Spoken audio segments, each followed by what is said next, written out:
ICU പീഡന കേസിൻ്റെ ഭാഗമായി അതിജീവിതയ്ക്കൊപ്പം നിന്ന സിസ്റ്ററെ അനധികൃതമായി സ്ഥലം മാറ്റുകയും പക്ഷേ ആ സ്ഥലം മാറ്റത്തിൽ പ്രതിഷേധിച്ചുകൊണ്ട് കോടതി അടക്കം സമീപിച്ചുകൊണ്ട് അനുകൂലമായ വിധി നേടിയെടുത്തിട്ടും ഇവിടുത്തെ മെഡിക്കൽ കോളേജ് അധികാരികളും അതുപോലെ തന്നെ സർക്കാരിൻ്റെ ഭാഗത്തു നിന്നും നീതിപൂർവമായ ഒരു നടപടി ഉണ്ടാകുന്നില്ല എന്ന് ആരോപിച്ചുകൊണ്ട് അല്ലെങ്കിൽ അതിൽ പ്രതിഷേധിച്ചുകൊണ്ട് ഇവിടെ ഈ നടപടി നേരിട്ട അനിത സിസ്റ്ററും അതുപോലെ തന്നെ വുമൺ ജസ്റ്റിസ് മൂവ്മെൻറ്റിൻ്റെ നേതൃത്വത്തിൽ സമരം നടന്നുകൊണ്ടിരിക്കുകയാണ്. അതിൻ്റെ ഭാഗമായിട്ട് UDYF-ൻ്റെ അടക്കം നേതൃത്വത്തിൽ മെഡിക്കൽ കോളേജിലെ നമ്മുടെ പ്രിൻസിപ്പലിനടക്കം ഉപരോധിച്ചുകൊണ്ടുള്ള സമരം ഇവിടെ നടന്നിരിക്കുന്നു. ഇപ്പം നമ്മോടൊപ്പം അനിത സിസ്റ്ററിൻ്റെ ചേരുകയാണ്. സിസ്റ്റർ നമസ്കാരം. ഇപ്പോൾ നിലവിൽ എന്താണ് ഒരവസ്ഥ, എന്താണ് പറയുന്നത്? ഇന്നും നമ്മൾ കണ്ടപ്പോൾ സർക്കാരിൽ നിന്ന് ഒരു ഓർഡറും വന്നിട്ടില്ല. അത് വന്നാൽ അവർക്ക് ജോയിൻ ചെയ്യാൻ സാധിക്കുകയുള്ളൂ എന്നാണ് പറഞ്ഞത്. അത് വരുന്നത് വരെ നമ്മളിവിടെ കുത്തിയിരിക്കുകയാണ്. അപ്പം ഇന്ന് 4-ാം ദിവസമായി, ഇതുവരെ ഒരു അറിയിപ്പ് ഇവിടെ നിന്നും വന്നിട്ടില്ല.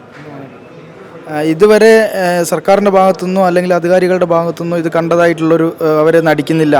ഇതിൻ്റെ കാരണം എന്ന് പറയുന്നത് ആ ഒരു അതിജീവിതയ്ക്കൊപ്പം നിന്നത് കൊണ്ടാണ് അല്ലെങ്കിൽ അതിൻ്റെ ഭാഗമായിട്ടാണ് എന്ന് തന്നെയാണോ നിങ്ങളൊക്കെ വിശ്വസിക്കുന്നത്? അതെ, അതിജീവിതയോടൊപ്പം നിന്നത് കൊണ്ടാണല്ലോ എനിക്കിപ്പോൾ ഇങ്ങനെ ഒരു ഇത് വന്നത്. അല്ലെങ്കിൽ എനിക്കൊരു ട്രാൻസ്ഫർ വരേണ്ട ആവശ്യമില്ല. ഞാനിതിൽ നിരപരാധിയാണ്. ഞാൻ എൻ്റെ ജോലി മാത്രമാണ് ചെയ്തത്. എൻ്റെ വാർഡിൽ ആ രോഗി കിടന്നപ്പോൾ ആ രോഗിയെ ഹരാസ് ചെയ്യാൻ വന്ന ആൾക്കാരുടെ പേര് ഞാനല്ല ഡെസിഗ്നേഷൻ എഴുതി കൊടുക്കുക ചെയ്തു. അതായത് സത്യസന്ധമായി ജോലി ചെയ്തതിൻ്റെ പേരിലാണ് ഇത്തരത്തിലൊരു ഇത് നേരിടേണ്ടി വന്നത് എന്നുള്ളതാണ്. അപ്പം ഇത് ഈ ഒരു വലിയ പ്രതിഷേധങ്ങളാണ് വരുന്നത്. എന്തായാലും തീർച്ചയായിട്ടും ഇത്തരത്തിലൊരു പ്രതിഷേധങ്ങൾ വരുമ്പോൾ ഒരു നീതി ലഭ്യമാകും തന്നെയാണ് പ്രതീക്ഷിക്കുന്നത്. തീർച്ചയായിട്ടും സർക്കാർ ഇക്കാര്യത്തിൽ ഉചിതമായ തീരുമാനം ഇന്ന് തന്നെ എടുക്കുമെന്ന് തന്നെയാണ് ഞങ്ങൾ പ്രതീക്ഷിക്കുന്നത്. ഇന്നുകൂടി ഞങ്ങൾ കാത്തിരിക്കും. ഇന്ന് ഇതിന് ശാശ്വതമായ ഒരു പരിഹാരം ഉണ്ടായിട്ടില്ലെങ്കിൽ നാളെ മുതൽ കേരള ഗവൺമെൻറ് നഴ്സസ് യൂണിയൻ്റെ നേതൃത്വത്തിൽ സമരം ശക്തമാക്കും. കാരണം വെച്ചാൽ ഇതൊക്കെ വളരെ നെഗറ്റീവ് ഒരു ഇമ്പാക്റ്റാണ് സമൂഹത്തിന് കൊടുക്കുന്നത്. കാരണം വെച്ചാൽ ഒരു വാർഡിൽ വളരെ അവശയായിട്ട് ഒരു പീഡിപ്പിക്കപ്പെട്ട യുവതി അഡ്മിറ്റ് ആവുകയും അപ്പോൾ അവരെ സംരക്ഷിച്ച സിസ്റ്ററുടെ വേട്ടയാടുമ്പോൾ സമൂഹത്തിന് നമ്മൾ എന്താ കൊടുക്കുന്ന സന്ദേശം? കാരണം വെച്ചാൽ നാളെ നിങ്ങളെ അല്ലെങ്കിൽ എൻ്റെ സഹോദരിമാരോ വരുമ്പോൾ ഇവിടുത്തെ ഏതെങ്കിലും ആരോഗ്യ പ്രവർത്തകർ സത്യസന്ധമായ വിവരം പുറത്തു പറയുമോ?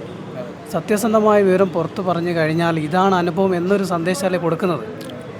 അപ്പോൾ അതുകൊണ്ട് സർക്കാർ ഈ അടിയന്തരമായിട്ട് ഈ വിഷയത്തിൽ ഇടപെട്ടുകൊണ്ട് ഇന്ന് തന്നെ സിസ്റ്ററെ ജോയിൻ ചെയ്യിക്കാനുള്ള സംവിധാനം ഉണ്ടാക്കണമെന്നാണ് താഴ്മയോടുകൂടി പറയുന്നത്. തീർച്ചയായും അത് തന്നെയാണ് ഇവർ പറയുന്നത്. ICU-വിൽ ഒരു പീഡനത്തിന് ഇരയായ ഒരു സിസ്റ്റർക്കൊപ്പം നിന്നതിൻ്റെ പേരിലാണ് ഇത്തരത്തിലൊരു നടപടി ഇവർ നേരിടേണ്ടി വരുന്നത് എന്നത് അങ്ങേയറ്റം പ്രതിഷേധ സൂചകമാണ് എന്നാണ് ഇവർ പറയുന്നത്. സർക്കാർ ഇന്ന് തന്നെ ഒരു നടപടി എടുത്തില്ലെങ്കിൽ കൂടുതൽ കടുത്ത സമരങ്ങളിലേക്ക് പോകും എന്ന് തന്നെയാണ് ഇവരുടെ ഭാഗത്തു നിന്നുള്ള ഇവരുടെ അഭിപ്രായമായി പുറത്തു വരുന്നത്. ന്യൂസ് കേരള.